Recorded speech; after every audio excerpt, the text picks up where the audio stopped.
घटना आहे संध्याची. एक अशी आई जिने आपल्या मुलीचं आयुष्य स्वतः संपवलं. संध्या मालू 47 वर्षाची शिक्षित गृहिणी, विद्यापीठातून पदवीधर, कधी काळी स्वतःचं स्टार्टअप सुरू करण्याचं स्वप्न पाहणारी. सुदर्शन मालू या खाजगी कंपनीत काम करणाऱ्या वरिष्ठ कार्याधिकाऱ्याची पत्नी. त्यांच्या संसारात 9 वर्षाचा मुलगा आर्यन आणि आता आलेली ही गोंडस मुलगी. पण संध्याच्या डोक्यात चकाकी नव्हती. चेहरा थकल्यासारखा, डोळ्याखालच्या वळणामागे झोपेचा आक्रोश दडलेला. कोणीच फारसं लक्ष दिलं नाही. नव्या आईसाठी थोडीशी थकवा ही स्वाभाविक गोष्ट होती, पण संध्याच्या आत एक वादळ घोंगावत होतं. आईचं प्रेम कितीही बोलकं असलं तरी पुरेसं वाटत नाही. बाळ भूक लागल्यावर रडतं, आई तिला दुधासाठी कुशीत घेते. बाळ तापलेलं असतं की आईचं मन बेचैन होतं. बाळ झोपल्यावरच आईचे डोळे मिटतात.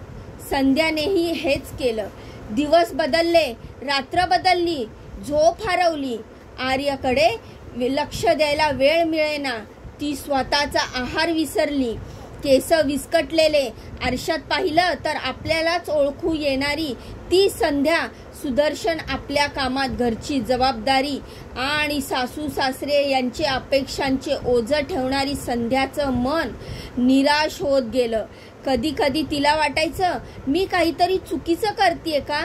कारण एक आई थकलेली आहे हे तिला मान्य नाही. समाज आईकडून देवपणाची अपेक्षा करतो, पण ही आई रोज स्वतःशी लढत होती. तिने एक दिवस रात्री डोळे मिटून घेतले आणि मनात नोंद केली, हे संपवावं लागेल. रविवार सकाळी 10:30 वाजता संध्याने सकाळची सगळी तयारी केली. सुदर्शन, सासू आणि आर्यन मंदिरात गेले नामकरणाच्या विधीसाठी. संध्याने आर्यनलाही मुद्दाम त्यांच्या सोबत पाठवलं. त्याला फुलांची निवड आवडते असं सांगून. मोलकरीण तुमचं काम करत होती. संध्याने तिला बाल्कनीत लादी पुसायला सांगितलं. त्या दिवशी घरात संध्या आणि बाळ एकट्याच होत्या. दुपारी 12:40 झाली. संध्या बेडरूम मध्ये गेली. शनया झोपेतून कुरकुरत होती. संध्याने तिला उचलून घेतलं. बाळानं तिच्या छातीकडे आपला गाल टेकवला. त्या स्पर्शाने संध्याचा श्वास अडकला. काहीतरी आत पिळवटून गेलं. ती मनाशीच ओरडली, माफ कर शनाया. तिनं ड्रेसरच्या खालच्या ड्रॉवर मधून एक चिकट टेप काढली. शनायाचा चेहरा सावकाश गुंडाळायला सुरुवात केली. बाळाच्या रडण्याचा आवाज बोतट होत गेला. त्यानंतर संध्याने दोन्ही हातांनी शनायाचा गळा दाबला. 10 सेकंद, 20 सेकंद बाळाची धडपड थांबली. काळजानं स्पंदन सोडलं. संध्याने डोळे मिटले. 2 अश्रू गालावरनं गळाले, पण ते पश्चातापाचे नव्हते. ते थकव्याचे आणि कदाचित मोकळेपणाचे होते. दुपारी 1 वाजता संध्या मृत शनायाला पांढऱ्या कपड्यात गुंडाळलं. मग तळमजल्यावर खाली, तिथं मागे मेन हॉल कोरडं झाकण तिने उघडलं आणि त्या गदबद्दा अंधारात शनायाला अलगद टाकलं. एखादं फूल पाण्यात सोडलं जातं तसं. मग झाकण लावून परत घरात आली.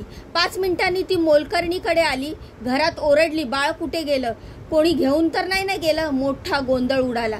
सासरे हेमंत मालू घरी आले. पोलिसांना बोलवण्यात आलं. संध्याने पोलिसांना सांगितलं की दुपारी 12:30च्या सुमारास कोणीतरी बेल वाजवली. ती दार उघडायला गेली आणि कुणीतरी तिला ढकलून आत घुसलं. ती बेशुद्ध झाली आणि जेव्हा भानावर आली तेव्हा बाळ गायब होतं. पोलिसांनी सुरुवातीला अपहरणाचा गुन्हा नोंदवला, पण काहीतरी खटकत होतं. पोलीस उपायुक्त अजय प्रसाद यांचे नेतृत्व त्यांनी सीसीटीव्ही फुटेज मागवले.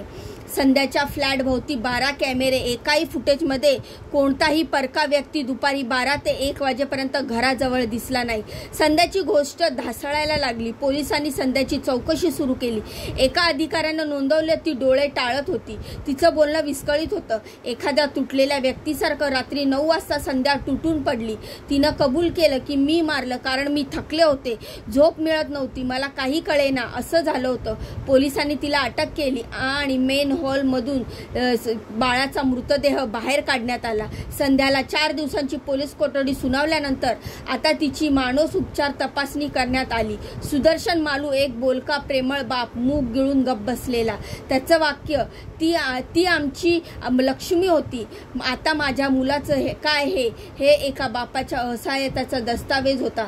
शेजाऱ्यांना धक्का बसला। ती शांत प्रेमळ आई होती। एका शेजाऱ्याने सांगितलं, आपण कधीच ओळखू शकलो नाही की तिच्या आत इतकं काही चालू होतं। संध्या दोषी आहे हे तिने मान्यही केलं, पण यामागे फक्त तिचा हात आहे का? नाही, समाज दोषी आहे, जो मदतीचा हात न देता आईचं दडपण घेतो। कुटुंब दोषी आहे, ज्यांनी तिच्या एकटेपणाकडे दुर्लक्ष केलं, आणि मानसिक आरोग्याची संवेदनशीलता दोषी आहे, जी अजूनही वेडेपणा म्हणून पाहिली जाते। जर तिचं कोणी ऐकलं असतं, थोडं थांबून तिच्या डोळ्यात पाहिलं असतं, तर कदाचित शनया आज जिवंत असती। संध्या आता तुरुंगात आहे, तिचं पुढे काय होणार हे न्यायालय ठरवेल।